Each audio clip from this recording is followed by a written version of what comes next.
Good evening.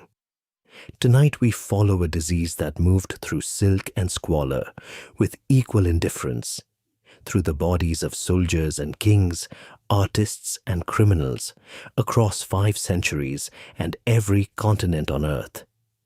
This is the history of syphilis, the great pox, the disease that drove Europe mad. Drop yourself into a 16th century court, any country, and the chances are it was already there.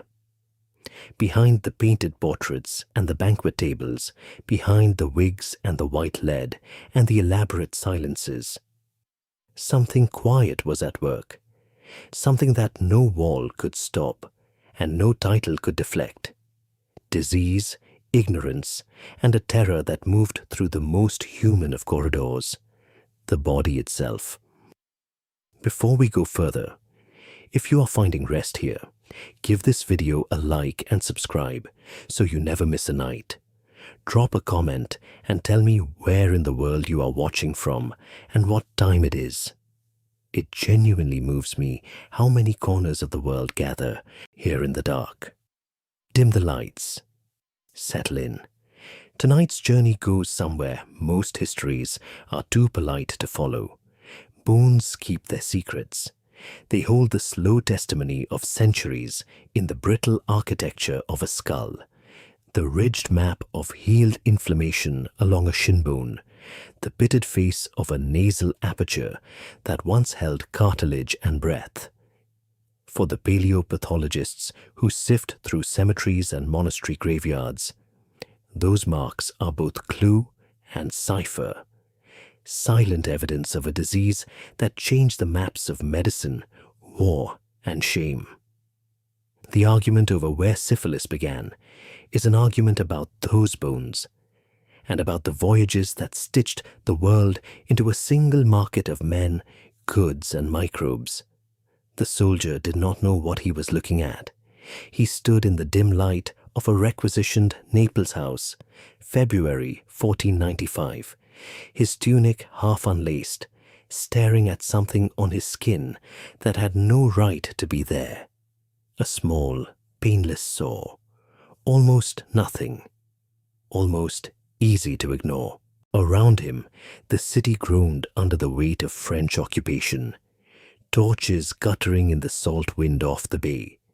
The distant sounds of an army that had stopped marching and started celebrating. 50,000 men and their appetites, loose in a southern Italian city after months of hard road. He was a mercenary most likely, Flemish or Gascon or Swiss. He fought for coin and had no particular loyalty to the king who had hired him. He was tired and warm, and the sore was small. He would forget it by morning. Most of them did at first. But the sore would not forget him. Within weeks, what had been a quiet mark became something else entirely. A fever that arrived without warning in the middle of the night, soaking the sheets and leaving a man shivering in his own dampness by dawn. A rash that spread from the trunk outward like ink dropped into water, slow and unstoppable. And then the eruptions, pustules rising across the face, the chest, down the arms, weeping and crusted, and, unlike anything the surgeons of that century had adequate words for, bones that ached in the deep of the night as though something was working through the marrow from the inside. The stench of rotting flesh from ulcers that would not close. Sores that ate into the nose, the lips, the soft tissue of the face, until features that had once been human became something that frightened children and drove men to cover their faces in public. The army of Charles VIII had conquered Naples. Now something was conquering the army. And when those soldiers were eventually dispersed across Europe in the summer of 1495, scattered by politics and defeat and the simple expiration of their contracts, they carried it with them like invisible freight. Every road they walked, every inn they slept in, every border they crossed, heading home to France, to Germany, to Switzerland, to Spain. The great box moved with them, patient and without malice, learning the continent one body at a time, indifferent to borders and titles and the careful arrangements of kings. It would not stop for nearly 5 centuries. That is where this story begins, not in the elegant halls of medicine, not in the archives of kings, but in the body of an anonymous soldier, in a borrowed room, in a city that had just been taken and would soon be abandoned. It begins, as most catastrophes begin, with something so small that no one thinks to sound an alarm. There is a particular quality to the way catastrophe moves. It does not announce itself. It does not arrive draped in the language of warning that history, in retrospect, likes to attach to it. It arrives in the body, quietly, a warmth beneath the skin that might be nothing, a mark that heals before you decide whether to worry about it. And by the time the worry becomes unavoidable, the thing has already moved on to the next person, and the next, and the road behind it, is longer than anyone has yet looked back to measure. In the late summer of 1494, the young King of France, Charles VIII, 23 years old, ambitious beyond his competence, and possessed of what his contemporaries described diplomatically as a remarkable appearance, led an army southward into Italy. He had been invited, in the political sense that passes for invitation among rulers of that era. The city-state of Milan had asked him for military assistance against its neighbors. Charles had seized the opportunity, the way young kings with large armies and restless ambitions tend to seize things, immediately, and without sufficient consideration of what might follow. By August of that year, his forces were moving through northern Italy, largely uncontested. A juggernaut of more than 30,000 mercenary soldiers drawn from every corner of Europe, Flemish and Gascon, Swiss and Spanish, German and Italian, men who fought for coin and carried with them the accumulated infections of a dozen different ports and border towns and winter camps. Men who had been, again, in the months before Naples, doing what armies do in the places they pass through. Charles himself entered Naples in February 1495, after what had been, by the standards of that era, a relatively easy campaign. The city fell without serious resistance. The French occupied it, and for several months the army celebrated. This is the moment that contemporary accounts return to, again and again, when they try to explain what happened next. The occupation, the debauchery, the 800 camp followers, cooks, laundresses, medical attendants, and prostitutes, who had accompanied the army through the winter, the weeks of excess inside a captured city, while somewhere in the invisible machinery of transmission, something moved from person to person with the ease and silence of a rumor. The first man to describe what he was seeing with clinical precision was a Venetian military surgeon named Marcello Cumano. He had served during the Italian campaign and was present in the aftermath of the battles, attending to soldiers in the field. His account is careful, restrained, written by a man who is genuinely trying to make sense of something new, rather than a man performing alarm for an audience. He noted the primary stage first, a painless ulceration, typically on the genitals, which healed of its own accord within a few weeks, and gave the patient no particular reason for concern. Then, some weeks or months after that first sore had vanished, the secondary eruption arrived. A fever, sudden and drenching, a generalized skin rash, open sores and pustules spreading across the entire surface of the body, severe pain in the joints and deep in the bones, worse at night, as though darkness gave the disease permission to work harder, neurological symptoms in the worst cases, and then, after a period of apparent recovery that deceived both patients and physicians, the tertiary destruction, the nose, the face, the bones of the skull. Cumano was not the only observer.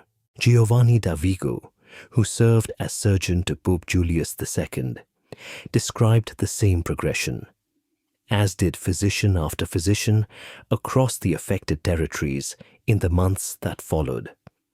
And they were unanimous on one point that is worth holding in the mind carefully. The disease that erupted in Naples in the summer of 1495 was not the syphilis we know today. It was something rawer, faster, more violent in its early stages, and more lethal. Jared Diamond, surveying the historical record centuries later, captured the first accounts with uncomfortable clarity. Pustules covering the body from head to knees, flesh falling from faces, death arriving within months of initial infection. Whatever this pathogen was, it had not yet adapted to its new host population. It was still at its most aggressive, still burning through bodies at a speed that would, over the following decades, gradually diminish as the disease and its human carriers reached a grim accommodation. By the summer of 1495, the Italian states that had allied against the French intervention achieved a meaningful military result at the Battle of Fornovo. Charles VIII was forced to withdraw. The great army that had descended on Italy less than a year before was now demobilized, broken up, sent home, or onto the next employer in whatever war was being arranged somewhere else. And so the men who had spent months in Naples, saturated with something no one had yet named, dispersed along every road in Europe. Italy first, the disease bleeding outward from the central wound of Naples. Then France and Germany and Switzerland within the same season. Holland and Greece in the following year. England and Scotland within 2 years of the first outbreak. Hungary and Russia within 4. By 1504, European sailors had carried it to the coasts of India and China. In less than a decade, a disease that had apparently not existed in the old world, or not in this form, not with this ferocity, had become a permanent inhabitant of every major civilization on earth. It did not travel as a plague travels, drifting through air and water and the undiscriminating paths of wind. It traveled in the most human way possible, through contact, through intimacy, through the kinds of encounters that no one announces and that everyone, afterward, tends to keep quiet about. This is part of what made it so difficult to contain and so persistent as a social catastrophe.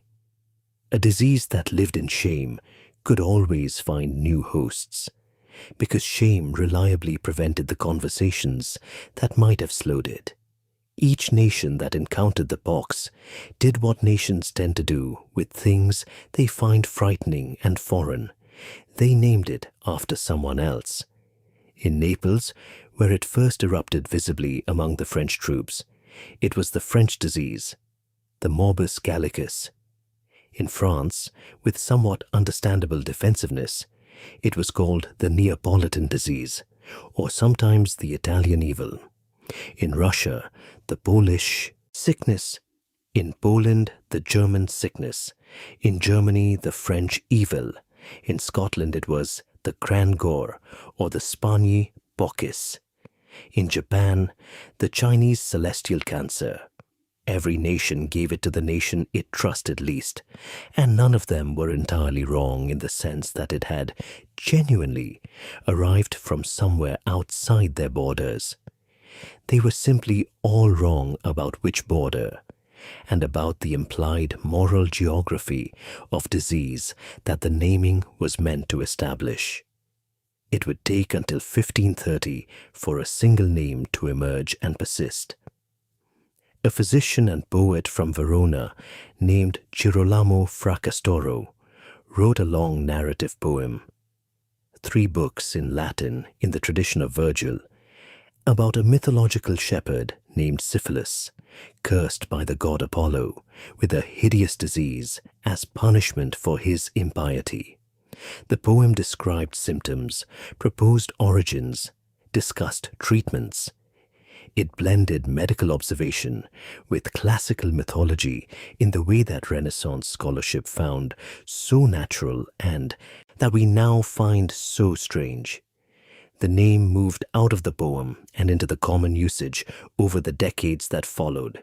Syphilis, a shepherd's name, a poet's invention, a literary label for something that had already killed, conservatively, millions of people. But in those first months, in the chaos and heat and suffering of Naples in the summer of 1495, there was no poem and no name. There was only the disease doing what diseases do, moving quietly from one body to the next, reshaping the future through the intimate machinery of human contact. 2 years before those mercenaries staggered out of Naples, Christopher Columbus had returned from his first voyage across the Atlantic. Some of those sailors, the historical record suggests, found their way into Charles VIII's army in Italy. The timing is precise enough to feel significant and ambiguous enough to generate 5 centuries of debate. The Columbian hypothesis, that syphilis traveled from the Americas to Europe in the bodies of returning sailors, became the dominant explanation for centuries. It fit the larger story historians were already constructing about the Columbian exchange, the vast biological reshuffling that sent smallpox westward and syphilis east, that moved maize and potatoes across one ocean and horses across another. But there was always a counter-argument. European bones, excavated from monastery graveyards and urban burial grounds, carried what looked like syphilitic lesions that some researchers dated before 1492.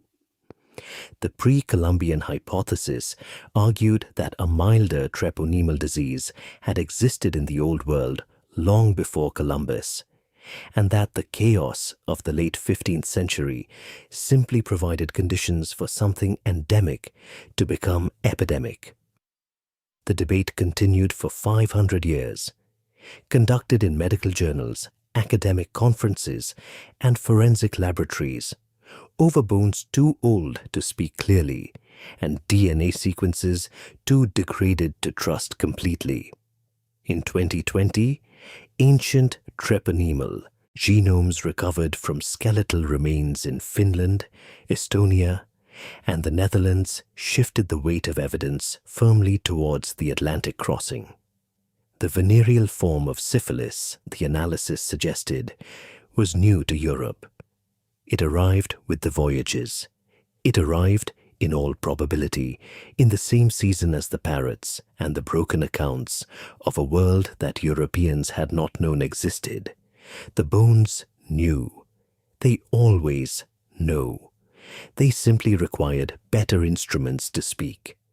There is one more thing worth understanding about Naples in the winter of 1495, something the maps and the military histories tend to overlook.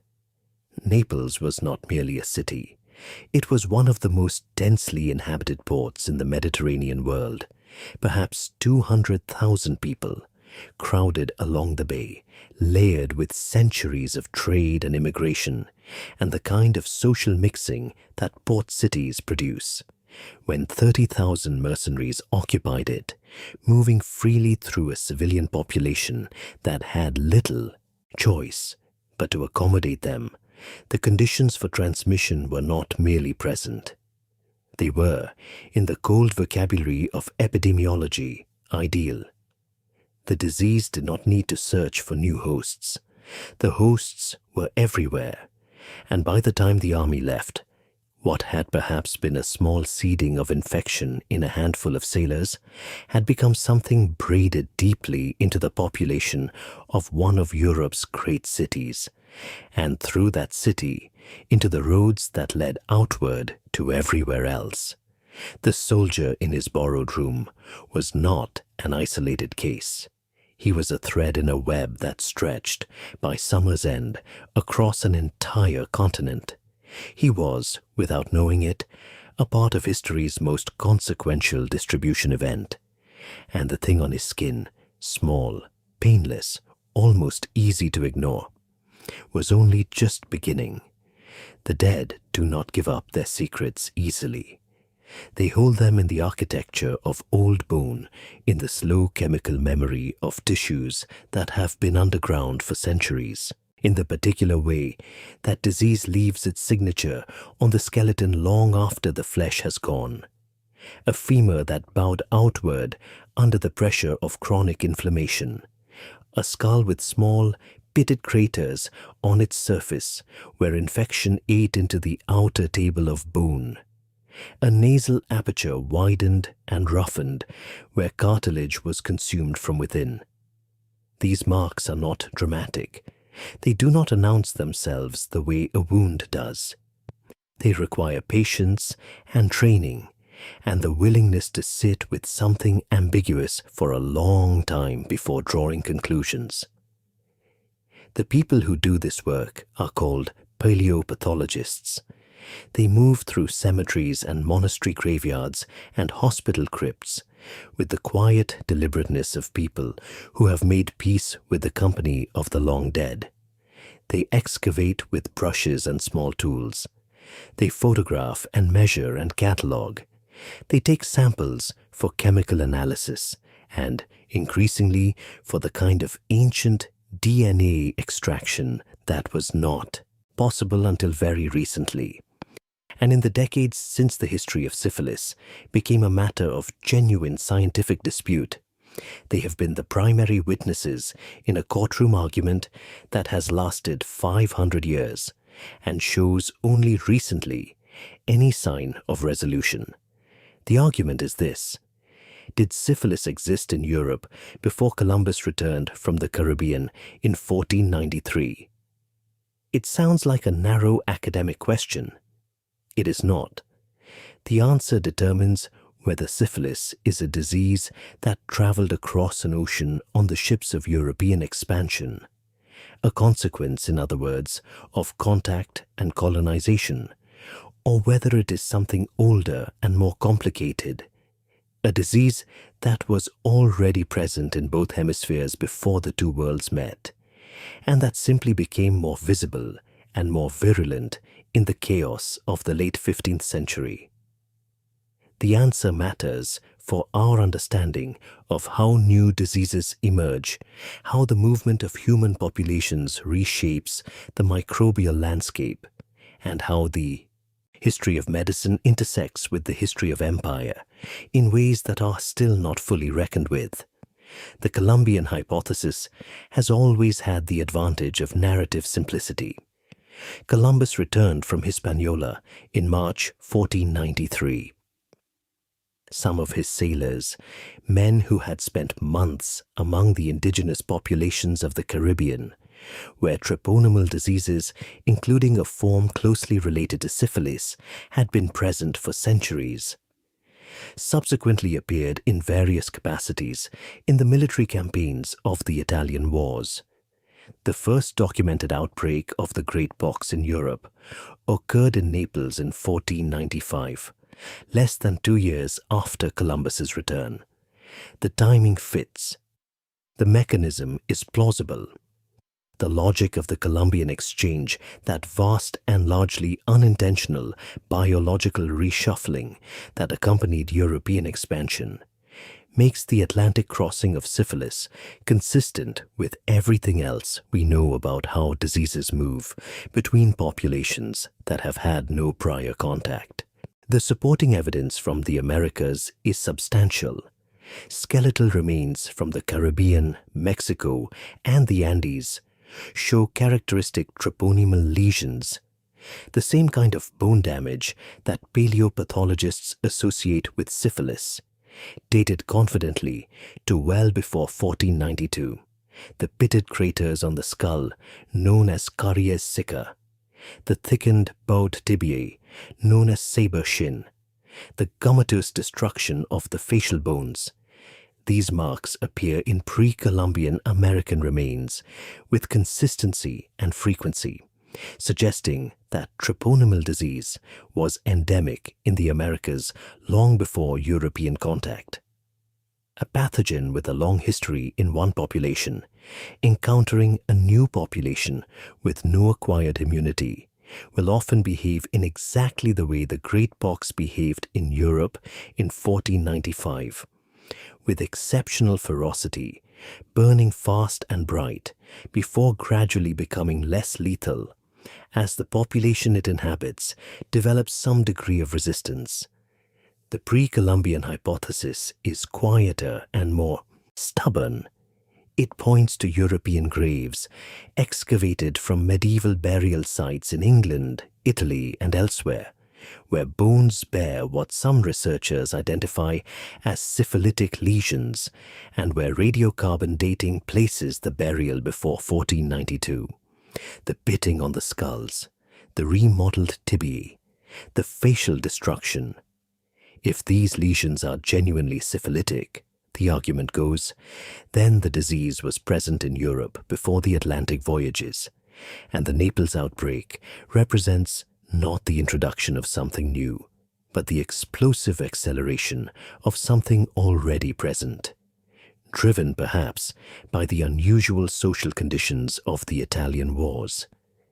The mass movement of men, the breakdown of normal community structures, the concentrated opportunities for transmission that an army on the march creates and leaves behind. The problem with this counterargument has always been one of precision. The skeletal lesions associated with syphilis are not exclusive to syphilis.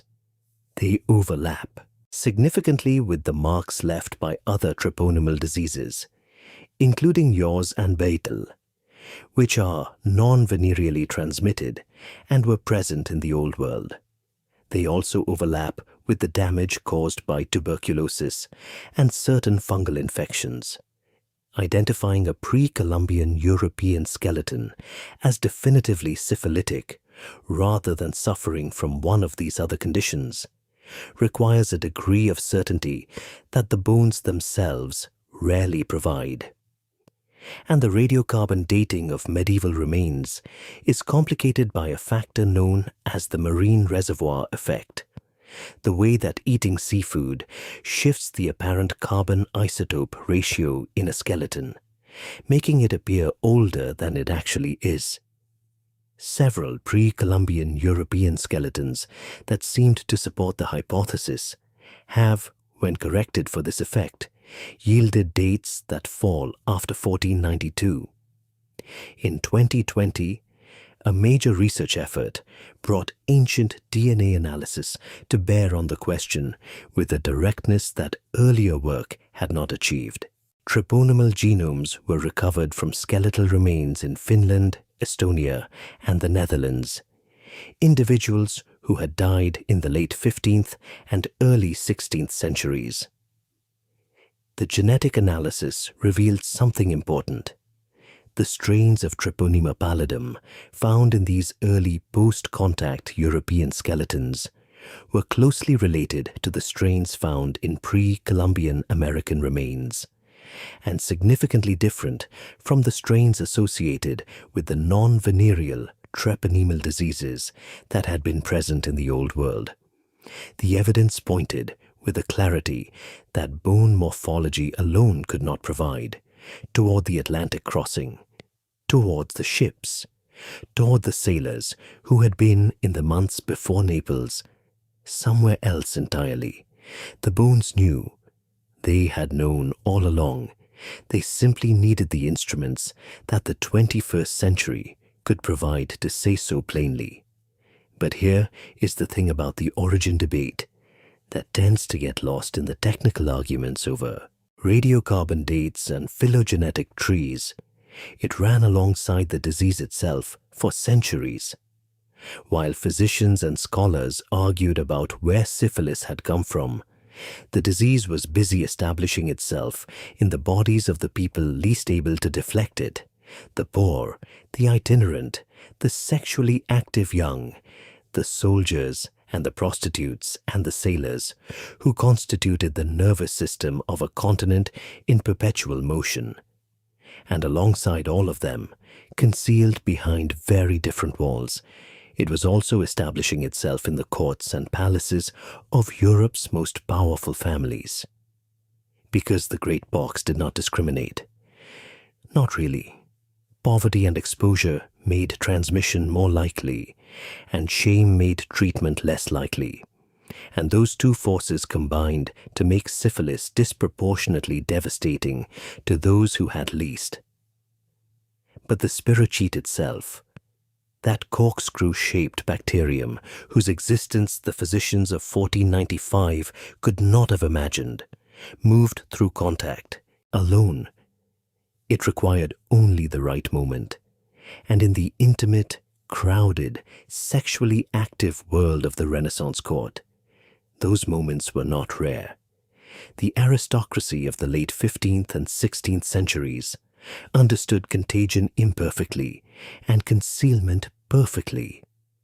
They had entire systems in place for managing the gap between public presentation and physical reality. White lead paint applied thickly to the face-covered rashes and lesions. Elaborate wigs, whose fashion exploded in this period in a way that court historians sometimes attribute to vanity, but that medical historians note coincides precisely with the period of maximum syphilitic hair loss, concealed the patchy baldness that secondary syphilis reliably produced. Heavy perfume masked the smell of infected tissue. Long gloves, high collars. The elaborate layered fashion of the 16th century was, in part, a technology of concealment. An aesthetic built, at least partly, around the practical necessity of hiding what the body was doing.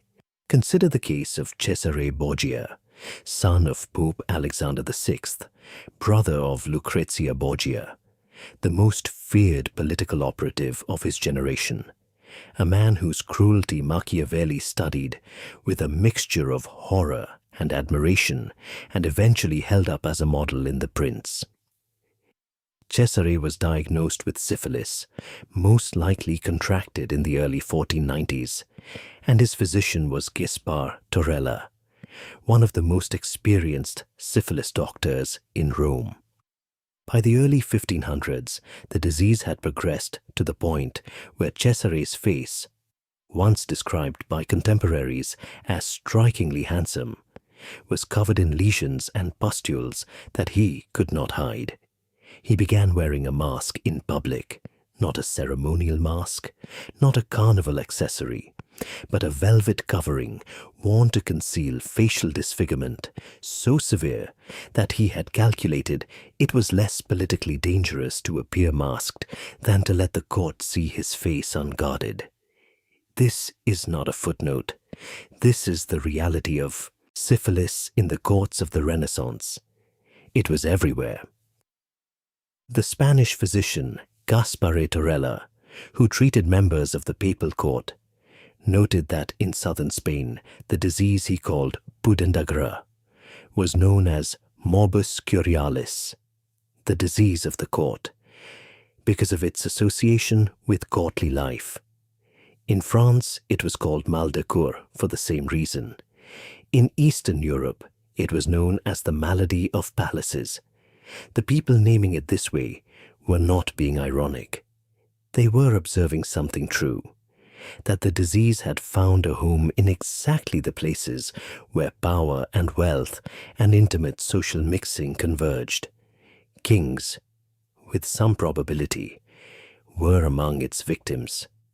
Henry VIII of England, whose behavioral transformation in the middle of his reign, from the celebrated Renaissance prince to the paranoid, rage-driven autocrat who broke with Rome and executed 2 of his 6 wives, has been discussed in medical historical literature with careful attention to the symptoms that accompanied his deterioration, the pattern of his health complaints, the behavior of his marriages, the documented symptoms in his later years, sit uncomfortably close to what a physician familiar with tertiary syphilis would recognize. Nothing has been proven. The clinical record from the 16th century is not the clinical record of the 21st, but the question has been asked seriously enough and repeatedly enough that it cannot simply be set aside. Ivan the Terrible of Russia, Hernan Cortes of Spain, Charles VIII himself, the king whose army had first carried the disease across the Italian peninsula, are among those whose documented symptoms have been retrospectively examined with similar attention. The list of suspected royal and aristocratic figures from this period is long enough to suggest not a coincidence, but a pattern. The disease that had arrived through the bodies of soldiers and sailors had quietly worked its way upward through the social hierarchy, taking up residence in exactly the kind of bodies that were most visible, most powerful, and most carefully hidden from scrutiny. The concealment was total, and it was cultural. Syphilis was a moral diagnosis as well as a medical one. To have it was to have demonstrated, in the plainest biological terms, a failure of virtue. In an era when medical theory still understood disease as divine punishment for sin, the pustules on a nobleman's face were not merely a health problem. They were an indictment, and so they were hidden under the white lead and the wigs and the velvet masks and the elaborate silences of a court culture that had very effective systems for not seeing what it did not want to see. It is worth pausing on that concealment because it shaped everything that followed. When a disease is shameful, it becomes invisible. Not because it stops existing, but because the people who have it stop speaking about it, stop seeking treatment, stop warning the people around them. The elaborate hiding that the courts of Europe practiced around syphilis filtered downward through every layer of society. The merchant who noticed the primary sore and said nothing to his wife. The wife who recognized the rash and said nothing to her physician. The physician who suspected the diagnosis and wrote something vague in the records because the patient was a person of standing. All of them participants in a vast, unspoken conspiracy of non-acknowledgement that served the disease's interests perfectly.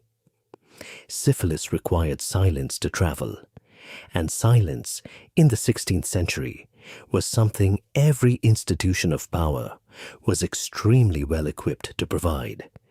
The disease also had a quiet relationship with the arts of the Renaissance that deserves notice. The same courts where syphilis circulated freely were the courts that produced the painting and philosophy we now call the High Renaissance. The same intimate networks of patronage and sociality that transmitted the disease also transmitted ideas and commissions and the movement of artists between city-states. Benvenuto Cellini, the sculptor and goldsmith, whose autobiography is one of the most vivid personal documents of the 16th century, described his own syphilis with unusual candor. He survived its early stages. Others left no such record of what was happening inside them while they made the things that outlasted them. What the courts could not conceal ultimately was the progression. A man or woman could hide the rash, could cover the hair loss, could explain away the secondary symptoms as something more socially acceptable. But the disease, left untreated, did not stay in the secondary stage. It retreated, and it waited, and in its own time Sometimes years, sometimes decades, it moved deeper into the cardiovascular system, into the spinal cord, into the brain. And when it reached the brain, concealment became impossible in a different way, because what it did, there could not be hidden under any mask, however thick or carefully fitted. That stage was still years away for most of the men and women who moved through the courts of the late 15th and early 16th centuries. They were dealing, for now, with the visible stages and with the only treatments available. The physicians had reached their conclusions.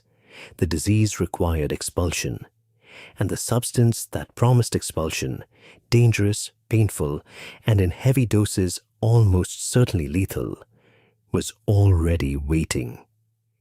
It had been waiting, in fact, since the 12th century. It simply had a new and desperate use. There was a phrase that circulated through the taverns and apothecary shops and whispered conversations of Renaissance Europe with the grim persistence of a proverb that has earned its place through too much evidence. One night with Venus, a lifetime with Mercury. It was not a warning exactly. Warnings imply that the listener has the option of changing course. This was more like a statement of fact, a quiet acknowledgement of the arithmetic that governed the lives of anyone unlucky enough to contract the great pox in the 16th, 17th, 18th, or 19th century. The pleasure, brief. The consequence, lifelong. And the treatment. If treatment was even the right word for what the physicians of those centuries had to offer. Something that many patients would come to fear as much as the disease itself. Mercury had been in the physician's toolkit long before syphilis arrived in Europe. It had been used since at least the 12th century for a range of infectious skin conditions, including leprosy, and it carried with it the authority of long tradition.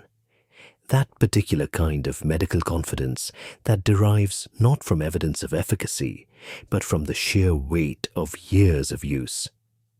When the great pox erupted in 1495, and the physicians of Europe found themselves confronted with something their existing frameworks could not accommodate, they reached for what they knew. Mercury was already there, already trusted, already woven into the practice of the barber surgeons and apothecaries, who constituted, for most people, the accessible face of medicine. It was, in the absence of anything demonstrably better, the answer. The theoretical justification drew from the humoral medicine that had governed Western medical thought since antiquity. Disease in this framework was understood as an imbalance of the body's four humors: blood, phlegm, yellow bile, black bile. And the cure was to restore that balance by expelling whatever corrupt or excess humor was causing the trouble. The goal of mercury treatment, then, was not to kill the pathogen, a concept that did not yet exist in anything like its modern form, but to drive out the disease by forcing the body to produce prodigious quantities of saliva, sweat, and other expulsions. If the patient was salivating heavily, the thinking went, the disease was leaving. If the patient was not salivating, more mercury was required. The Swiss physician Paracelsus, writing in the early 16th century, specified the target with the kind of precision that suggests he had watched this process many times. At least 3 pints of saliva produced per day was the threshold at which the treatment was considered to be working. 3 pints every day, for weeks or months at a time. The methods by which mercury was administered were numerous, and they multiplied as the centuries passed and the disease remained stubbornly present. The most common early method was inunction, a mercury-based ointment, thick and metallic smelling, rubbed vigorously into the skin. The physician or the patient would work it in, covering large areas of the body, often while the patient sat in a heated room designed to open the pores and assist absorption. The heat was important. The sweating was encouraged. The room was sealed against the cold. A patient undergoing this treatment might spend days or weeks in a hot sealed chamber, being rubbed with mercury ointment and sweating out everything the body could produce, while attendants waited for the salivation to reach the desired volume. Then there were the fumigation treatments. These were reserved for cases where the ointment alone was judged insufficient, or for patients who could not tolerate the rubbing. The fumigation involved a different kind of enclosure, a wooden barrel, or sometimes a specially constructed cabinet, into which the patient climbed and sat, with only the head protruding from the top. Beneath the seated patient, a small fire burned, heating a block of cinnabar, a naturally occurring compound of mercury and sulfur, the same bright red mineral that artists crowned into pigment. The heat vaporized the mercury compounds. The vapors rose through the enclosed space and were absorbed through the skin and inhaled through the nose and mouth. The patient sat in this for hours at a time. Sometimes the treatment lasted for days, with brief intervals for rest. The patient sweated. The patient salivated. The patient, in many cases, began to experience the side effects that the physicians noted in their records, with a clinical detachment that does not fully convey what was happening to the person inside the barrel. Mercury is one of the most toxic substances the human body can encounter.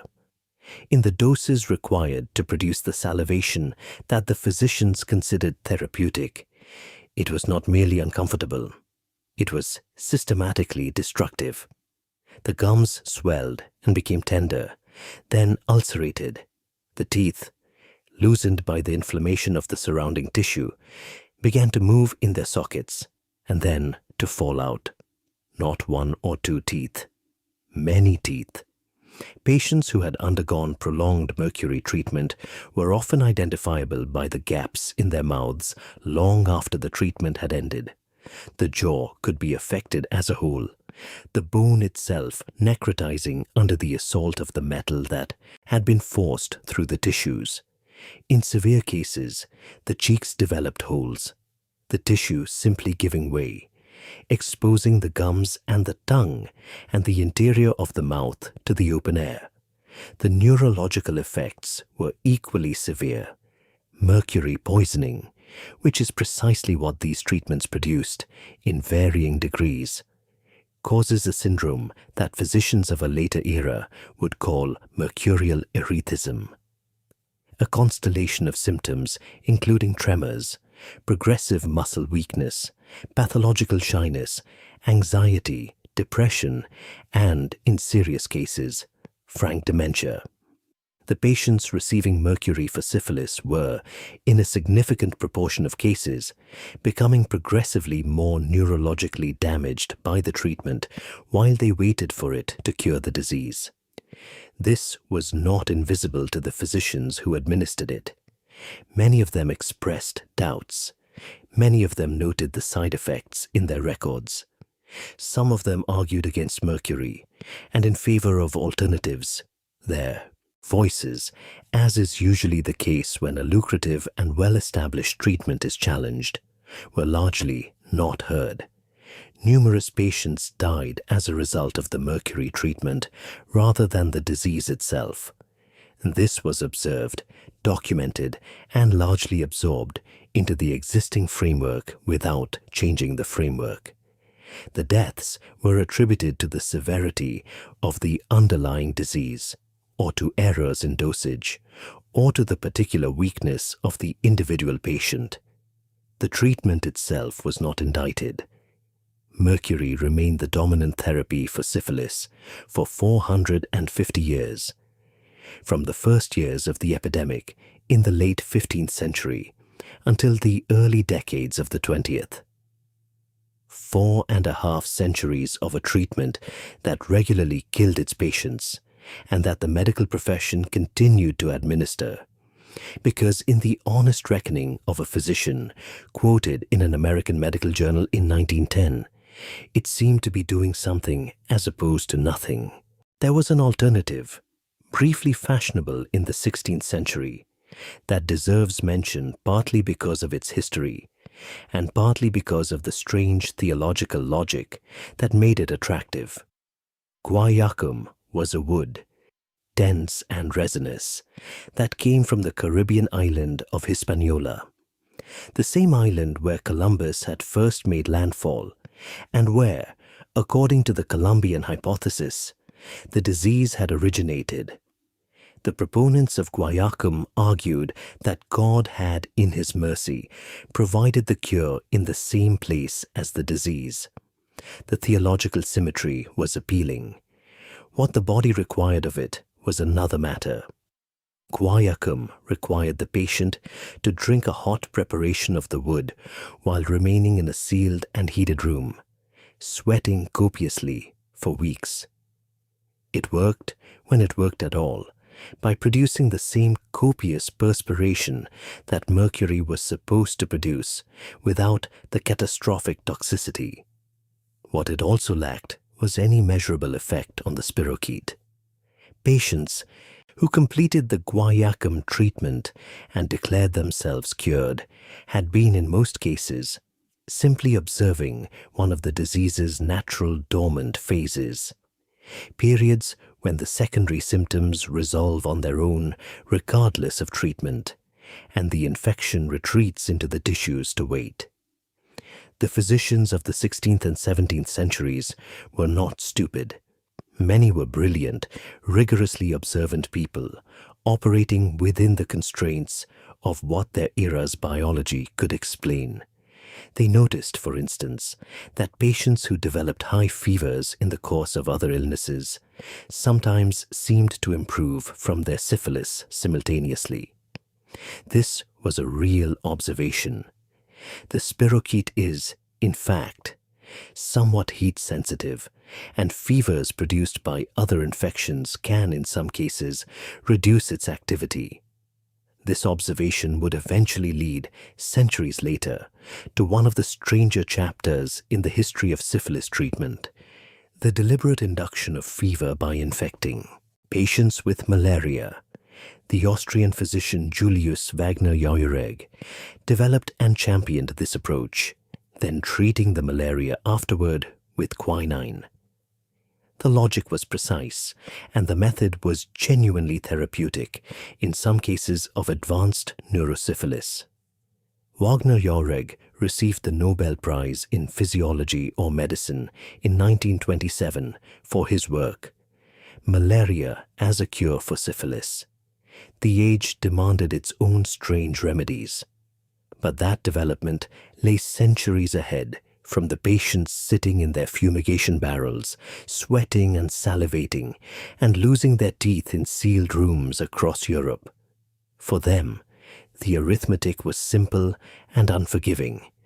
The disease was real. The treatment was poison.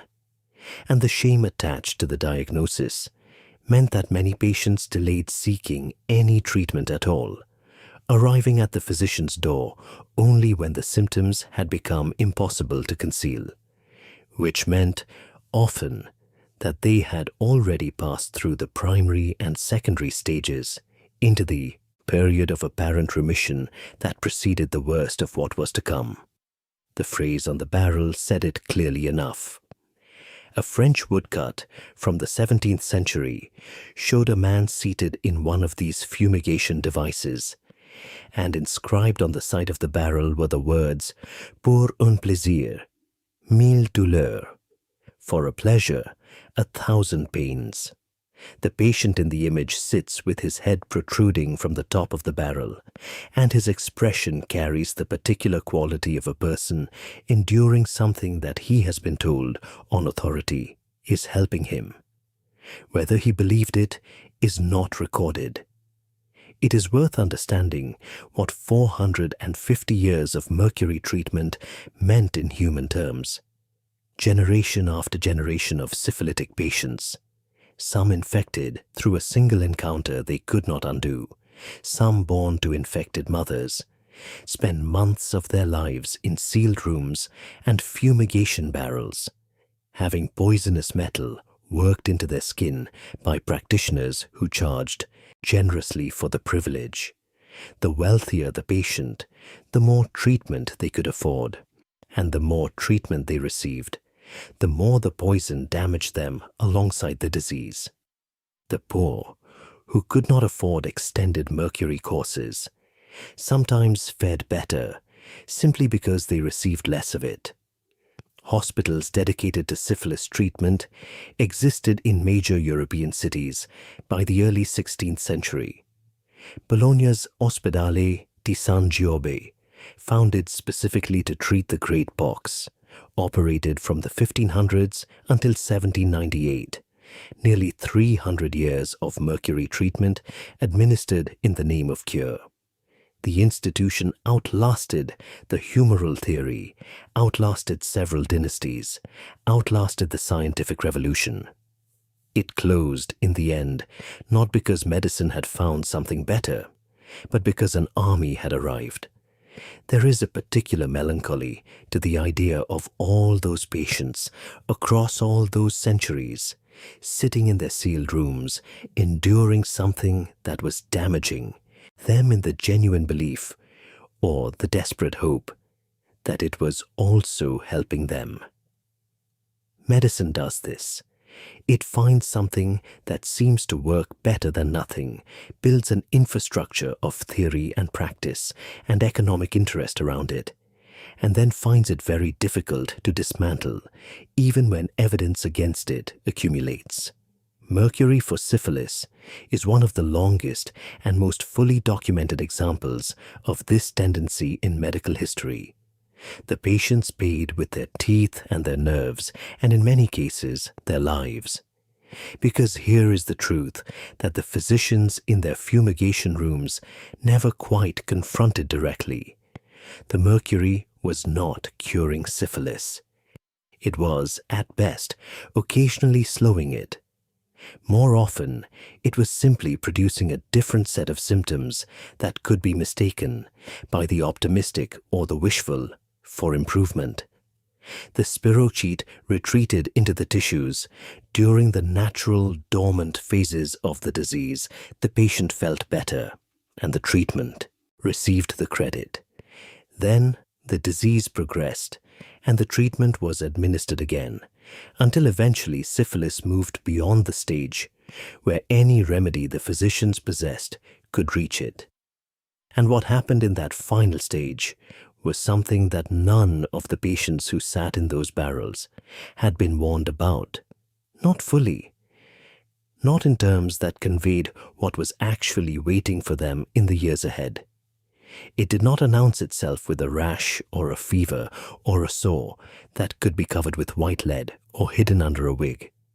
It announced itself with a letter that made no sense, a face that its owner no longer recognized in the mirror, a mind coming apart from the inside, slowly, and then all at once. It had a name eventually, a cold clinical name for something that was neither cold nor clinical to the people it consumed. Neurosyphilis. On the 3rd of January, 1889, a man collapsed in a square in Turin. He was 44 years old.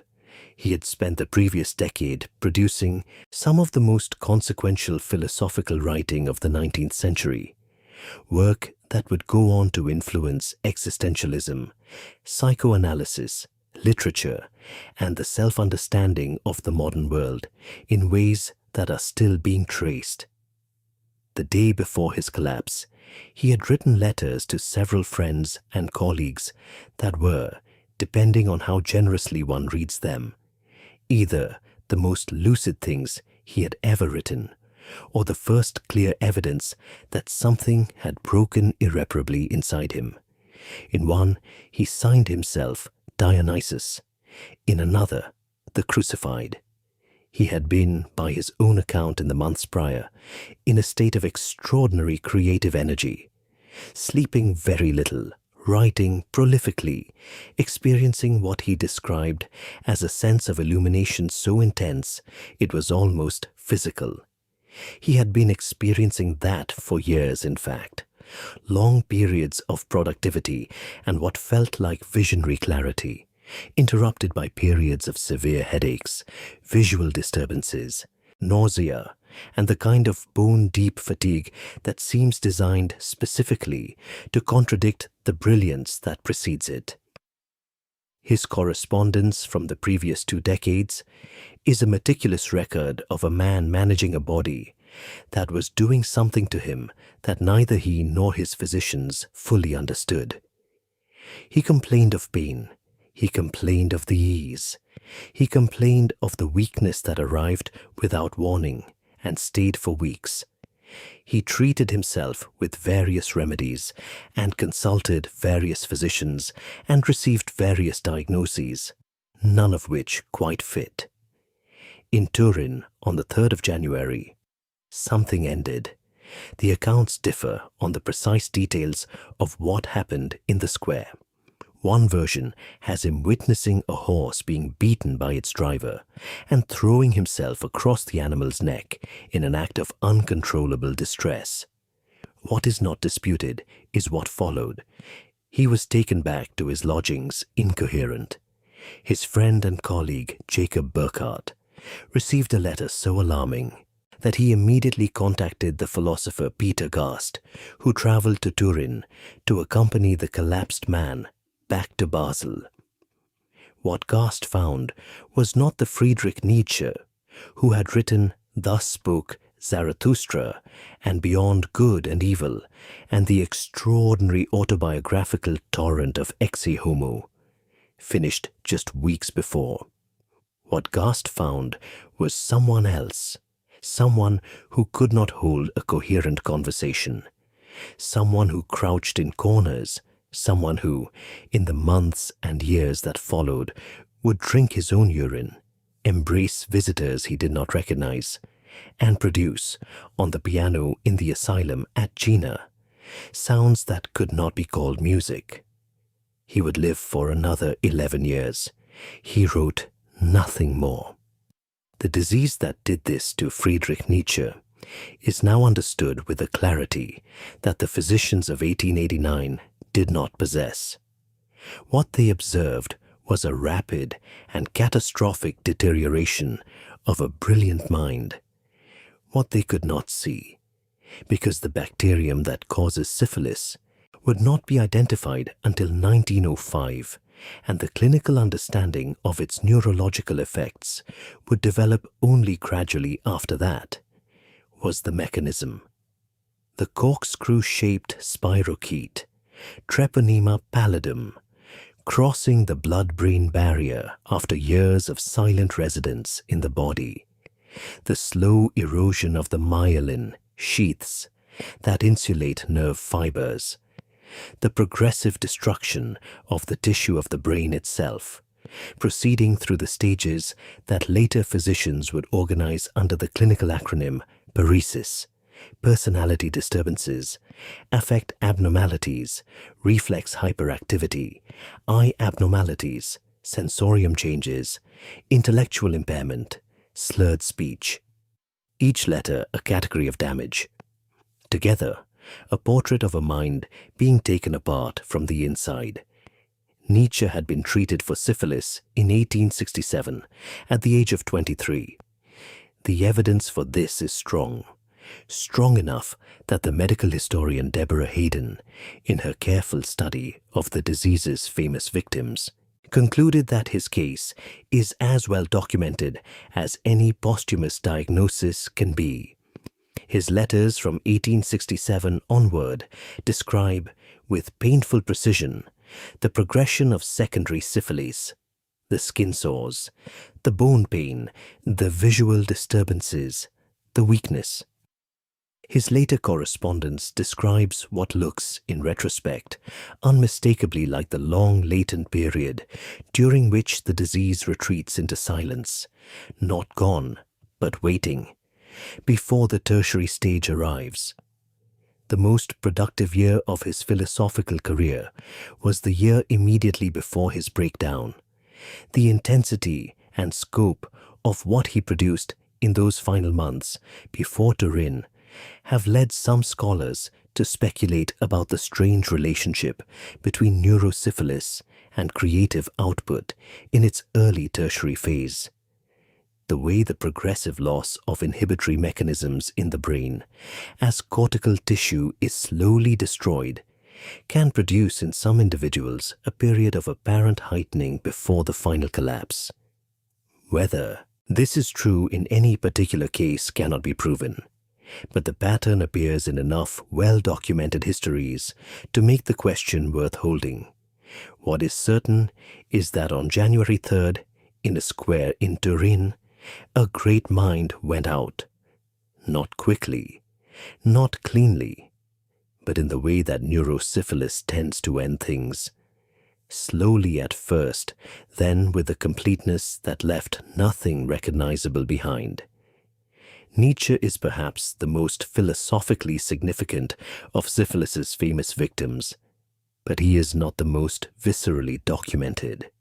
For that, one turns to a man whose life existed at the precise opposite end of the cultural spectrum. A man who had built his world not on ideas, but on violence and money, and the particular kind of power that thrives in the spaces where law runs thin. Al Capone was born in Brooklyn in 1899, the son of Italian immigrants. He was, by any measure, one of the most capable criminal organizers in American history. A man who built a syndicate of extraordinary reach and efficiency during the Prohibition era, who ran gambling operations and protection services and bootlegging networks with the talent for logistics that would have served him well in any number of legitimate enterprises. He was also, by the time he was in his early 20s, infected with syphilis.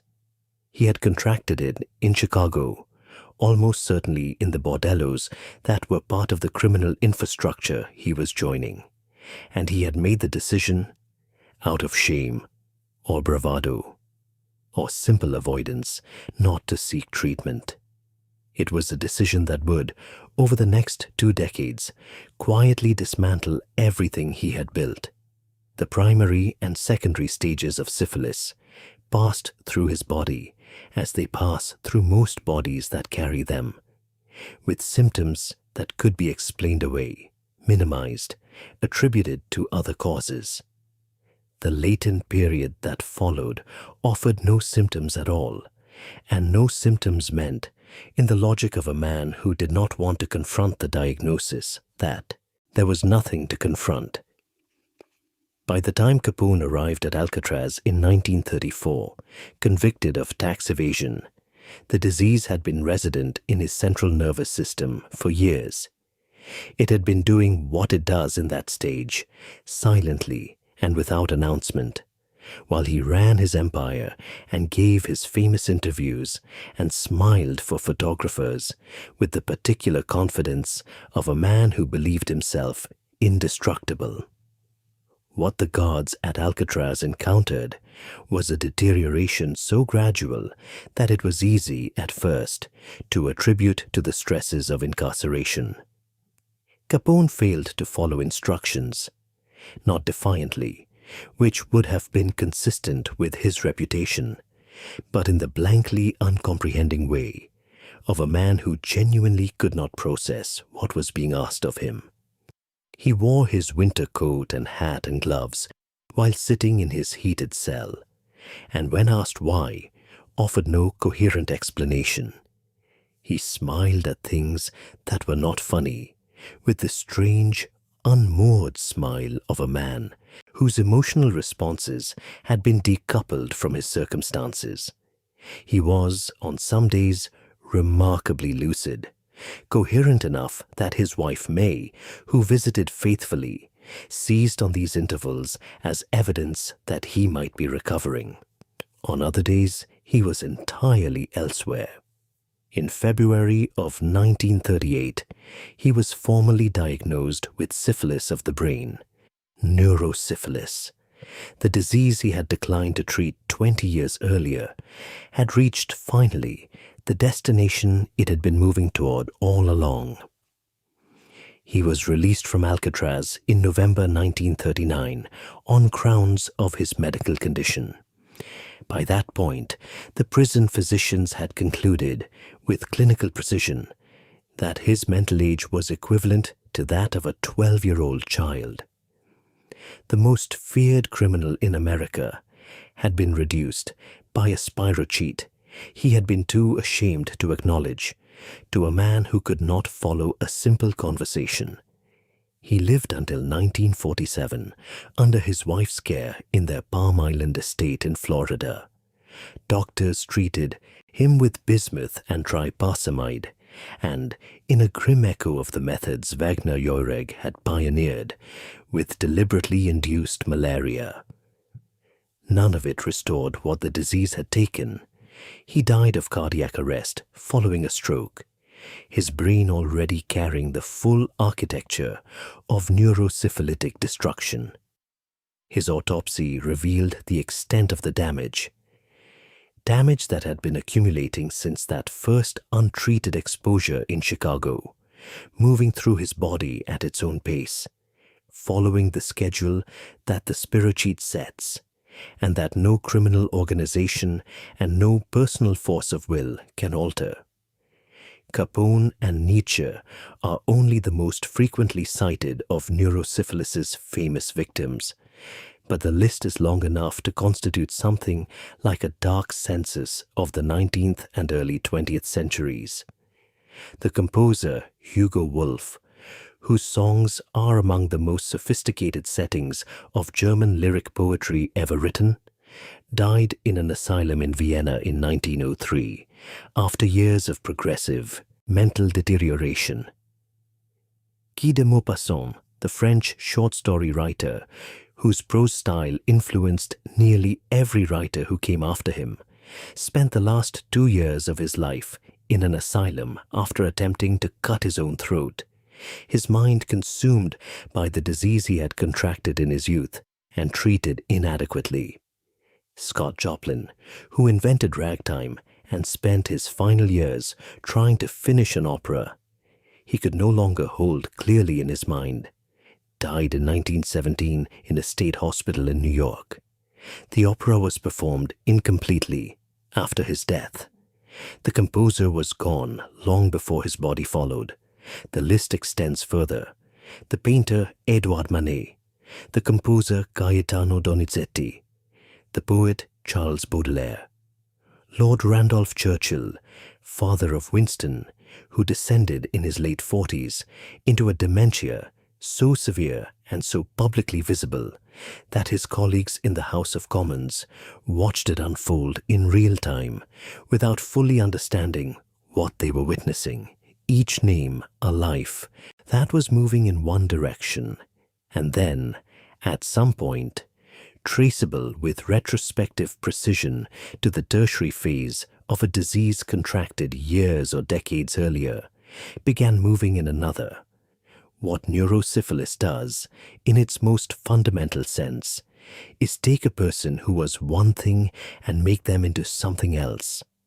It does not do this cleanly or quickly. It does it the way erosion works, removing material so gradually that the shape of what remains seems almost natural, until you compare it to what was there before and see the absence clearly. The personality disturbances that come first are easy to attribute to stress, to aging, to the ordinary friction of a difficult life. The affect abnormalities that follow, the emotional responses that no longer match the situation, the laugh at the wrong moment, the tears that arrive without cause, are easy to pathologize as something else, something more respectable than what they actually are. By the time the intellectual impairment becomes undeniable, the person who existed before has often already been gone for years. What remains is a remnant, capable of some functions, present in some ways, but no longer fully inhabited by the consciousness that once organized all those functions into a coherent self. This is what the white lead and the wigs of the Renaissance courts were ultimately concealing. Not just the physical marks of the disease, but the early stages of this process. The behavioral changes, the personality shifts, the moments of irrationality that the court would explain away as passion or eccentricity or the stress of power, while the spirochete continued its patient work in the corridors of the brain. What it means to watch someone disappear in this way, not in the sudden comprehensible manner of accident or acute illness, but in the slow, incremental fashion of neurosyphilis, is something that has no adequate name. May Capone, who had married Al when they were both teenagers and stayed with him through every degree of his criminal career and his deterioration, watched the most feared man in America become someone who needed help with the simplest tasks of daily life. Jacob Burckhardt and Peter Gast, who had known Nietzsche's mind at its most extraordinary, encountered what remained of it in Basel and wrote letters to each other afterward, trying to find words for the grief of watching a great intellect vacated. The grief of those who remain when someone is gone long before they die is not a grief that has a clean name.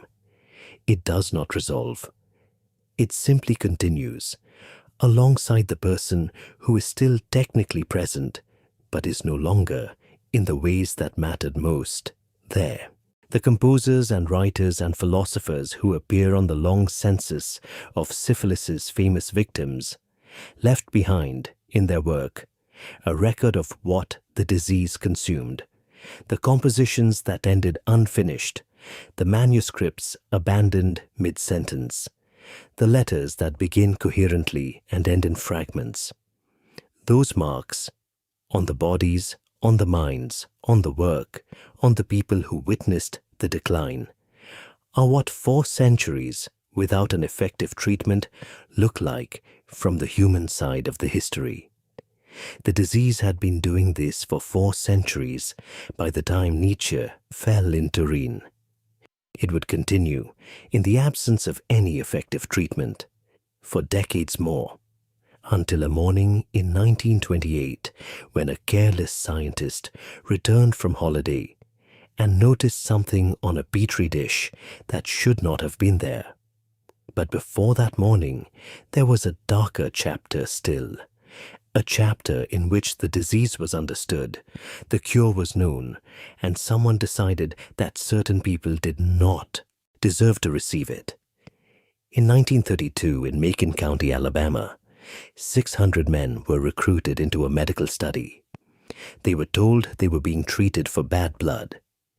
Bad blood was a term in common use in that part of the rural South, a loose phrase that covered a range of ailments: anemia, fatigue, and various vague complaints that a person without access to regular medical care might accumulate over a lifetime of hard physical labor and inadequate nutrition. It was the kind of phrase that meant enough to be useful and not enough to be alarming. The men who received it as an explanation for why doctors from the United States Public Health Service had arrived in their community, offering free medical examinations and free meals and burial insurance, accepted it in the spirit it was offered. They were sharecroppers, most of them. Many had never seen a physician before. The offer of medical attention in a county where such attention was scarce and expensive was not something a reasonable person would refuse. Of the 600 men enrolled, 399 had syphilis. The remaining 201 did not, and served as a control group. The men with the disease were not told they had syphilis. They were told they had bad blood and that the treatments and examinations they would receive were for that condition. The study was initially described as lasting 6 months. It lasted 40 years. The study was officially called the Tuskegee Study of Untreated Syphilis in the Negro Male. The name is precise in its clinical neutrality and devastating in its implications. Untreated. That word is doing a great deal of work. It was not that the researchers lacked the knowledge or the tools to treat the men. In 1932, when the study began, arsenical compounds, the drug salvarsan and its successor, neosalvarsan, were the standard treatment for syphilis and had been since Paul Ehrlich's laboratory had developed them more than 2 decades earlier. They were imperfect treatments with significant side effects and incomplete efficacy, but they were treatments and they were available, and the men in Macon County were deliberately not given them. The study's stated purpose was to observe the natural progression of syphilis in the untreated body, to document with clinical precision what the disease did when left entirely alone. The researchers intended to follow their subjects from the latent stage through to death and autopsy, accumulating a complete picture of tertiary syphilis's trajectory through the human organism. It was, in the framing of the Public Health Service, physicians who designed it, a scientific undertaking, a contribution to medical knowledge, a project with a clear rationale and measurable objectives. None of those facts change what it was. The men were not told the nature of the study. They were not told they had syphilis. They were not given the option of declining to participate in an experiment they did not know they were participating in. They were given placebos, aspirin, mineral supplements, described as treatment. They were given free meals on the days they came in for examinations, which in Macon County in the 1930s was not a trivial inducement. They were given burial insurance, which meant that when they died, and the study's design ensured that many of them would die from the disease that was being studied rather than treated, their families would be able to bury them. The burial insurance was not incidental. It was part of the infrastructure of a study that had built into its architecture from the beginning the expectation that the men would die. In 1943, 11 years into the study, something changed in the larger world. John Mahoney and his colleagues at the United States Marine Hospital on Staten Island demonstrated that penicillin was a highly effective treatment for syphilis. The results were clear and reproducible. The drug worked. It worked in the primary stage and in the secondary stage, and in cases that had not yet advanced to the tertiary. It could arrest the disease entirely. By 1945, penicillin was the standard treatment for syphilis throughout the United States. By 1947, it was widely available, and its use in syphilis treatment was not merely recommended, but considered the obvious, necessary, and unambiguous standard of care. The men in Macon County were not offered penicillin. The researchers were aware of penicillin. The researchers who ran the study actively worked to ensure that the men in the study did not receive it from other sources.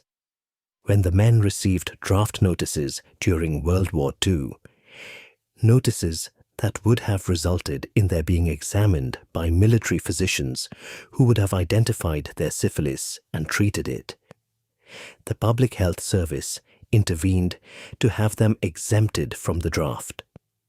When local physicians in Macon County began to treat syphilitic patients with penicillin, the Public Health Service worked to ensure that the men in the study were not among those treated, The study required untreated subjects.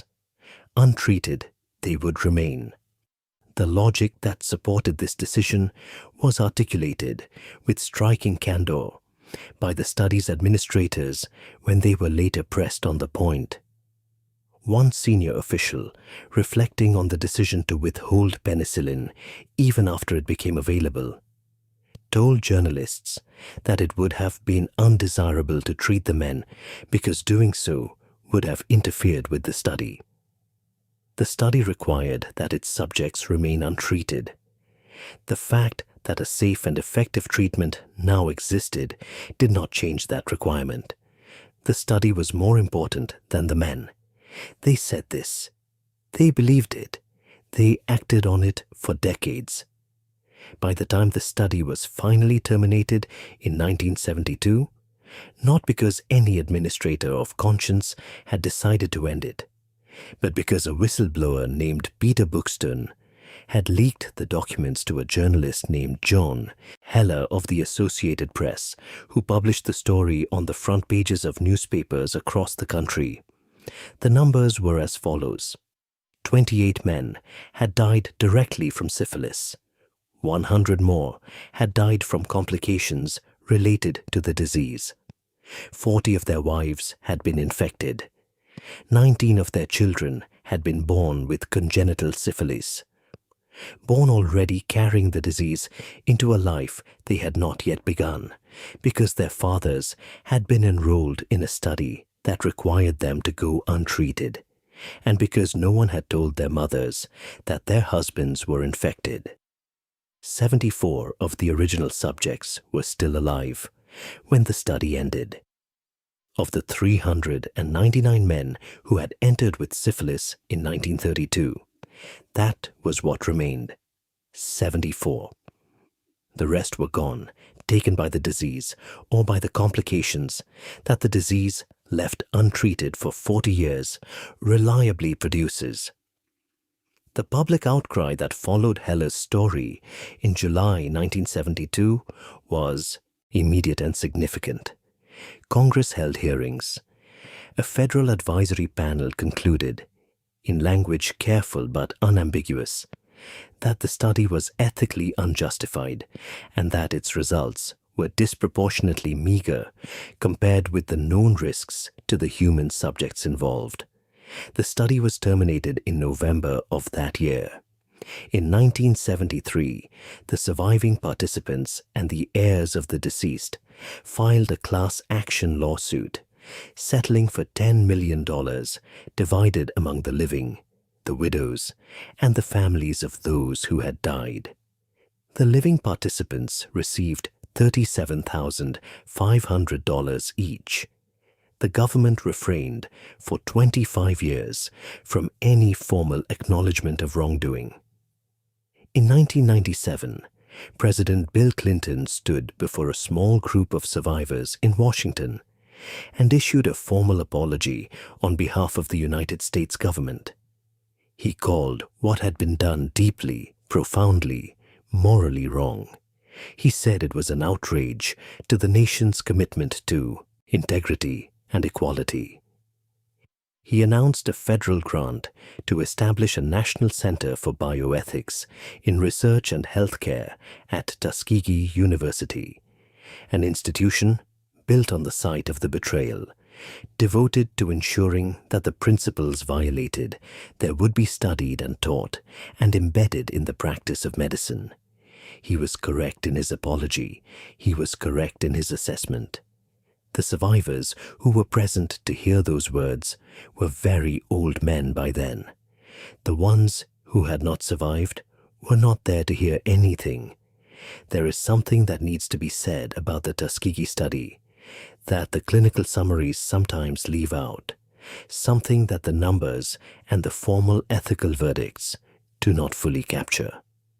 The men in Macon County were not simply subjects in a study that violated the norms of research ethics.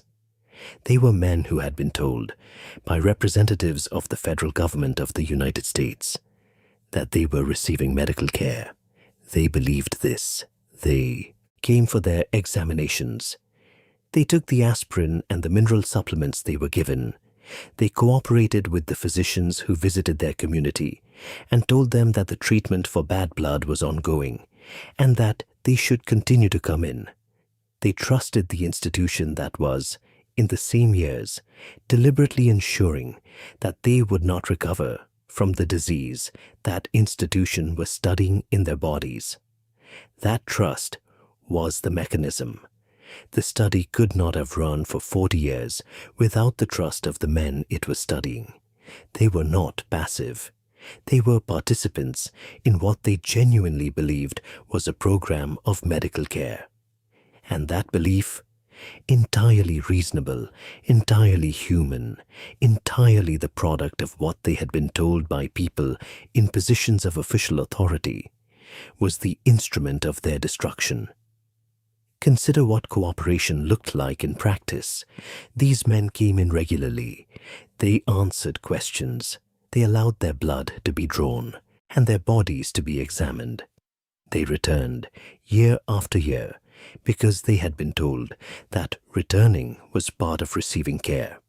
The physicians who examined them shook their hands and recorded their deteriorating health in careful clinical notes and published papers in medical journals describing what the disease was doing to their organs and their nervous systems.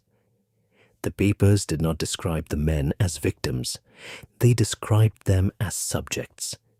The language of science, as clean and precise as it is, does not always carry the weight of what it is describing. The damage that the Tuskegee study did to medical trust in African American communities did not end when the study ended. Researchers studying the aftermath found that the public revelation of the study in 1972 was correlated with measurable increases in medical mistrust and decreases in physician visits among older black men in the years that followed. The study's exposure did not restore trust. It confirmed the suspicion that had always been reasonable to hold, that the medical establishment was capable of treating black bodies as instruments of research rather than as persons deserving of care. That suspicion did not require paranoia to arrive at. It required only attention to what had actually happened. The Tuskegee study was not a rogue operation conducted by isolated bad actors outside the mainstream of American medicine. It was run by the United States Public Health Service. It was reported on in peer-reviewed medical journals throughout its 40-year duration. It was reviewed by committees that approved its continuation. It was, in the plainest sense, institutional, and it ran without interruption for 40 years, while the cure sat in hospitals and clinics and pharmacies across the country, available to everyone the study had decided did not need it.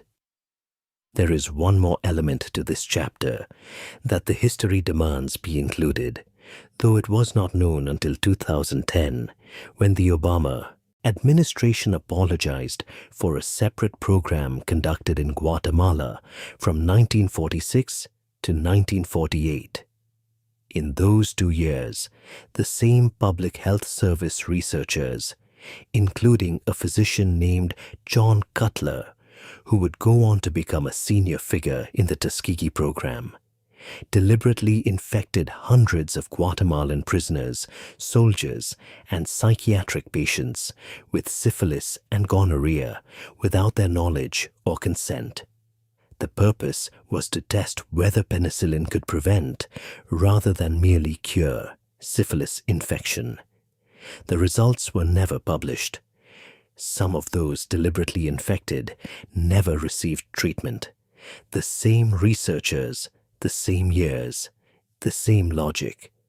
The logic that certain people, the poor, the imprisoned, the racially marked, the institutionalized, were appropriate subjects for experiments that would not be conducted on the kinds of people who designed the experiments. The disease had, by the early 20th century, a cure. The question that the Tuskegee study and the Guatemala experiments answer in their different ways is a different question entirely. Not whether syphilis could be stopped, but whether it would be stopped, and for whom. Those are not medical questions, they are moral ones, and the answers, when they finally came, were not answers that medicine could be proud of. And yet, alongside everything that was dark in those decades, something had already happened that the darkness could not undo. Something had been found, not sought, not designed, not developed, through the deliberate application of scientific method toward a known target. Found. The way the most consequential things sometimes are, by accident in a cluttered room, by a man who almost missed it entirely. The men of Macon County should have received what that accident had produced. They did not, but the accident itself, the mold, the Petri dish, the September morning in London, had changed everything for the rest of the world, had broken, finally, the centuries-old siege, had given medicine the thing it had been reaching for since 1495, without knowing clearly what shape it would take when it arrived. It arrived in the form of a fungus, ordinary, unclamorous, the kind of thing that grows on bread left out too long, and it ended in the space of a single injection what 5 centuries of mercury and guaiacum and fumigation barrels and malaria inoculations had failed to touch. The story of how that happened is the last part of this history. And it begins as the best accidental discoveries do, with a man who was not looking for what he found. He almost threw it away. That is the part of the story that tends to get lost in the retelling, buried under the weight of what came after. The Petri dish, the mold, the discovery that changed medicine more completely than almost any other single event in the history of the discipline. It almost went into the discard pile on the morning of September 28th, 1928, because Alexander Fleming was a man who kept a cluttered laboratory and an informal system of triage, and the dish in question, a culture plate of Staphylococcus bacteria that had been sitting on his bench since before he left for a 2-week holiday in Scotland, was, by any reasonable assessment, a contaminated failure. Fleming was a bacteriologist at St. Mary's Hospital in London. He was 47 years old, quietly distinguished in his field, known for careful work and an unassuming manner that did not immediately suggest the kind of person around whom history tends to organize itself. He had returned from his holiday to find his laboratory in the condition that laboratories left unattended for 2 weeks reliably achieve. Cluttered, slightly damp, populated with cultures that had been doing things in his absence that he had not planned or sanctioned. He began to sort through the plates, the methodical housekeeping of a working scientist examining each one before discarding it. On one plate, he noticed something that made him stop. The plate was dotted with colonies of Staphylococcus, the bacteria he had been culturing. But in one area of the dish, a patch of blue-green mold had established itself. An uninvited contamination, the kind of thing that happens when laboratory hygiene is imperfect and windows are left open and spores from adjacent rooms drift in on currents of air. What Fleming noticed, and what a less observant man would have seen and discarded without a second thought, was that the bacterial colonies in the area immediately surrounding the mold were different from the colonies elsewhere on the plate. They were transparent. They were dissolving. Whatever the mold was producing, it was killing the bacteria around it with a completeness and efficiency that no existing antibacterial agent Fleming knew could match. He did not throw the dish away. He later said, with characteristically understated precision, that when he woke up just after dawn on September 28, 1928, he certainly had not planned to revolutionize all medicine by discovering the world's first antibiotic. But he supposed that was exactly what he had done. The mold on the plate was eventually identified as Penicillium notatum, a strain related to the common mold that grows on bread and fruit, a fungus so ordinary that its presence in a laboratory was an embarrassment rather than an event. Fleming extracted what he could from it, named the active substance penicillin, and began the preliminary work of understanding what it could and could not do. What happened next is a story not of immediate triumph, but of slow, complicated, nearly failed translation from observation to medicine. Fleming published his findings in the British Journal of Experimental Pathology in 1929 and presented them to his colleagues at a meeting of the Medical Research Club, where they were received with, by all accounts, almost total indifference. The substance was interesting, perhaps, but Fleming could not isolate it in a stable, concentrated form. He could not produce it in quantities that would allow systematic testing. The chemistry required to move from the liquid broth in which the mold grew to something that could be injected into a patient was beyond his resources, and at least in the immediate term, beyond his sustained interest. He noted, curiously, that he had omitted to test penicillin against the spirochete that causes syphilis, the one pathogen of all the ones it would eventually be shown to kill, that the world most desperately needed a weapon against. Whether this omission was deliberate or oversight, the history does not record. For a decade, penicillin sat in the literature, noted, occasionally cited, not pursued. The world had other things to attend to: the depression, the slow accelerating approach of another war. Fleming continued his other work. The Petri dish became an anecdote rather than a revolution. Then, in 1939, two scientists at Oxford University came across Fleming's paper while surveying the literature on antibacterial compounds. Howard Florey was an Australian pathologist, meticulous and driven, with the temperament of a man who finishes what he starts.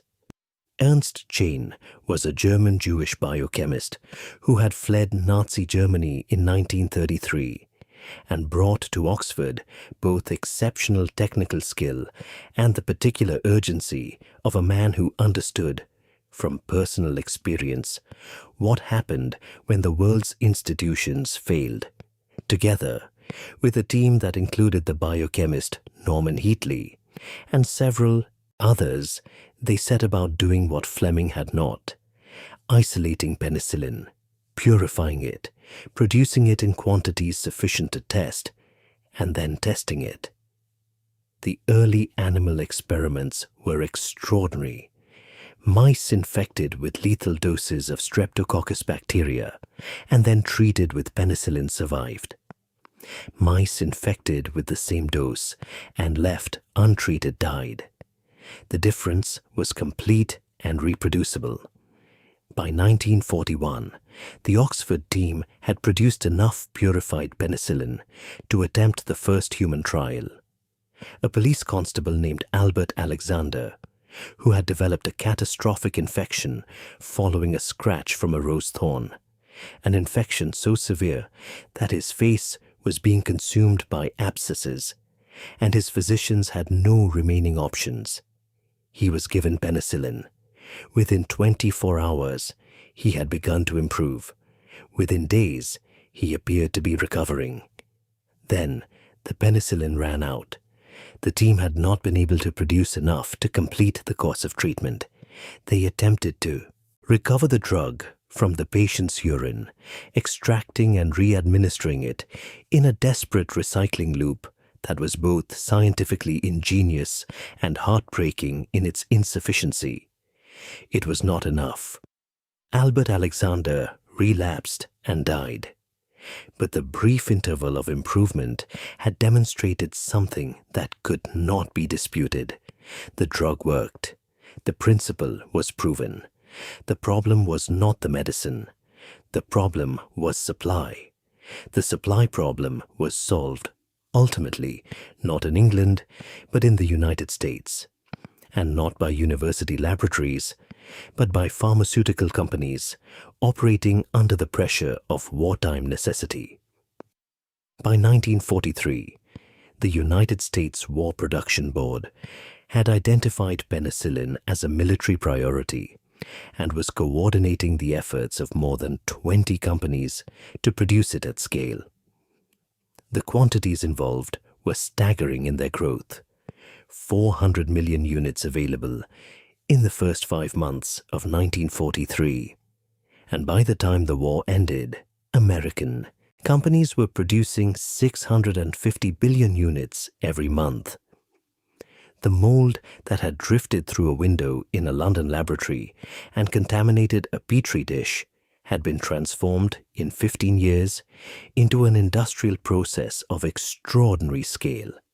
And in 1943, in a hospital on Staten Island in New York, a physician named John Mahoney used penicillin to treat 4 patients with primary syphilis. He administered it by intramuscular injection 4 times daily for 8 days. The total dose, by today's standards, was modest. The result was not. All 4 patients were cured. The spirochete that had been circling the globe since 1495, that had consumed the minds of Nietzsche and Capone and Maupassant and Joplin and hundreds of thousands of anonymous others, that had been treated for 4.5 centuries with a poison that regularly killed its patients.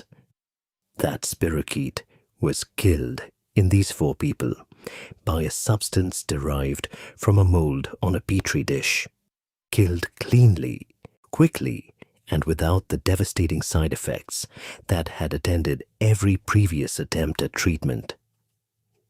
By 1944, penicillin was the primary treatment for syphilis in the armed forces of Britain and the United States. By the end of the war, it had become the standard of care in the civilian world as well. The centuries-long siege was over. What Mercury could not do in 450 years, penicillin did in 8 days. It is worth pausing on that arithmetic. 450 years of a treatment that did not work, followed by 8 days of a treatment that did. 450 years of fumigation barrels and tooth loss and mercury poisoning and patients dying from the cure, while the disease continued its work underneath. And then, because a Scottish bacteriologist did not throw away a contaminated petri dish on a September morning in 1928, all of that ended. Not gradually, not through the slow reform of existing practice. It ended the way the best endings do, suddenly, completely, and with the particular quality of a thing that should always have been possible finally being done. The irony that Fleming himself had worked with Salvarsan earlier in his career, that he had spent years treating wealthy syphilitic patients with the arsenic compound that was the best available option before penicillin, is one of those biographical details that history places with an almost deliberate precision. He had seen from close range what the disease did to people and what the available treatments cost them. When he found the mold on the petri dish and understood what it was producing, he was not a naive bystander. He was a man who had spent years in the room with the problem. He simply found the solution by accident rather than by design, which is, when you examine the history of medicine carefully, not as unusual as we might prefer to believe. The discovery of penicillin did not end syphilis. This is important to say clearly because the history of the disease does not close in 1943 with a clean resolution. The spirochete is still present. It has never been eradicated. Cases of syphilis declined sharply in the decades following the introduction of penicillin, as the drug became widely available, and the accumulated reservoir of untreated infection was gradually cleared. But they did not disappear. They fell, and then, over the following decades, they rose again, driven by changes in sexual behavior, by the disruption of public health infrastructure, by the way that shame and silence continue to function as they have always functioned, preventing people from seeking testing and treatment, and from having the conversations that might slow transmission. In 2020, more than 7 million new cases of syphilis were reported globally. In 2023, the United Kingdom recorded its highest levels of syphilis in 75 years. In the United States, congenital syphilis, the form passed from mother to unborn child, one of the most visible horrors of the pre-penicillin era, has been increasing at rates that public health officials have described with alarm. The mold broke the curse. The human behaviors and social conditions and institutional failures that allowed the disease to spread for 5 centuries did not disappear along with the cure. Penicillin remains, after more than 80 years, the first-line treatment for syphilis. The spirochete has not developed significant resistance to it in the way that so many other bacteria have developed resistance to so many other antibiotics. This is unusual, and it is fortunate, and it means that the disease which devastated the courts of Europe and hollowed out the mind of Friedrich Nietzsche and was withheld as a weapon of indifference from the men of Macon County can still be cured, entirely, reliably, quickly, with the same basic mechanism that John Mahoney used on those 4 patients in 1943. The mold still works. The ancient spirochete has not, in this respect, found a way around it. And so we return, at the end of this long journey, to the place where it began, to bones, to the slow testimony that the dead leave in the architecture of their skeletons, in the pitted craters on old skulls, and the bowed tibiae in monastery graves, and the gummatous destruction of faces that were once, before the disease reached them, unremarkable human faces belonging to unremarkable human lives. The paleopathologists who sift through those remains are not looking for drama. They are looking for evidence. They are trying to understand when the disease arrived, how it moved, what it did to the bodies that carried it and the societies that tried to manage it, without quite understanding what it was. What the bones record is not only the disease. They record the full weight of what it meant to live in a body, in an era when medicine could observe suffering with great precision and relieve it only imperfectly, if at all. They record the mercury that remained in the tissue of skulls excavated from the crypt of a Milan hospital, mercury absorbed through the skin during treatments intended to cure, but which added their own damage to the damage already present. They record the children born already infected, whose short lives are readable in their small bones as a series of crises that began before their first breath. They record the artists and the kings and the criminals and the sharecroppers and the soldiers and the anonymous millions whose names no history has preserved, all of whom encountered the same spirochete and were changed by it in the same ways, regardless of what their position in the world had been before the encounter. The disease was democratic in this sense, and only in this sense. It did not care about rank or genius, or the thickness of palace walls, or the efficiency of criminal organizations. It cared only about contact, and about the silence that contact produced, when the contact was the kind that people did not discuss. It thrived in the gap between what people did and what they were willing to say about what they did. It lived for 5 centuries in that gap, fed by shame, sustained by concealment, multiplied by the social arrangements that made honest conversation about bodies and their vulnerabilities so difficult and so rare. That gap has not closed.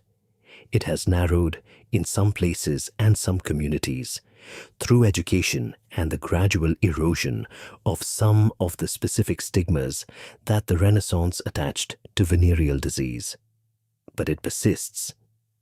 The rising rates of syphilis in the contemporary world are not primarily a story about antibiotic resistance or the failure of medicine.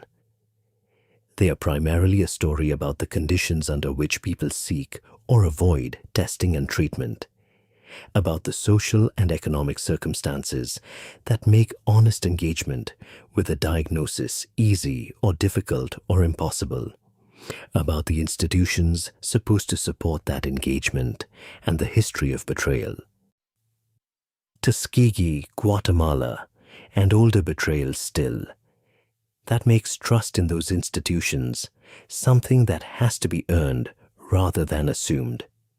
The soldier in the torchlit room in Naples, staring at the small, painless sore on his skin, made a decision that most people in his situation have made before and since. He decided it was not worth worrying about. He went back to his life. The sore healed on its own. The disease retreated into the tissue and waited, and the soldier moved on down the road, carrying something he did not know he was carrying, into a world that was not prepared for what he brought with him.